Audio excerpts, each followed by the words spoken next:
Pinugunitan natin ngayong araw si Santo Domingo. Siya ay ipinanganak sa Caleruega, Spanya noong 1170. Naging pari siya at nakilala dahil sa kanyang malalim na panalangin, payak na pamumuhay, at matinding pagmamalasakit sa mga taong naliligaw sa pananampalataya. Ipinangaral niya ang katotohanan ng mabuting balita sa pamamagitan ng mabuting halimbawa, malinaw na pagtuturo, at mahabaging pangungusap. Itinatag niya ang Order of Preachers o mas kilala bilang mga Dominikano. Layunin ng orden na ito na pag-aralan ng mabuti ang salita ng Diyos at ipangaral ng malinaw para sa kaligtasan ng mga kaluluwa. Para kay Santo Domingo, dapat magmula ang pangangaral sa panalangin at pagninilay na bago magsalita tungkol sa Diyos, ay dapat munang makipag-usap sa Diyos. Pinagsama niya sa kanyang buhay ang tahimik na panalangin at masigasig na paglilingkod. Mahal niya ang katotohanan, ngunit kailanman ay hindi niya kinalimutan ang awa. Iniukol niya ang kanyang buong buhay sa pagpapanibago ng simbahan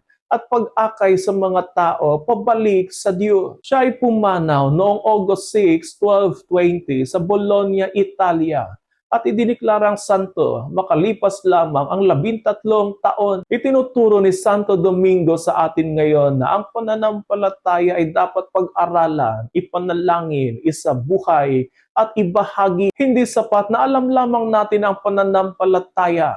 Dapat itong ipahayag ng may kababaang loob at pagmamahal. Sa kanyang paggunita, hilingin natin na maging masigasig tayo sa panalangin, matatag sa pananampalataya, at matapang na saksi ni Kristo. Santo Domingo, ipanalangin mo kami.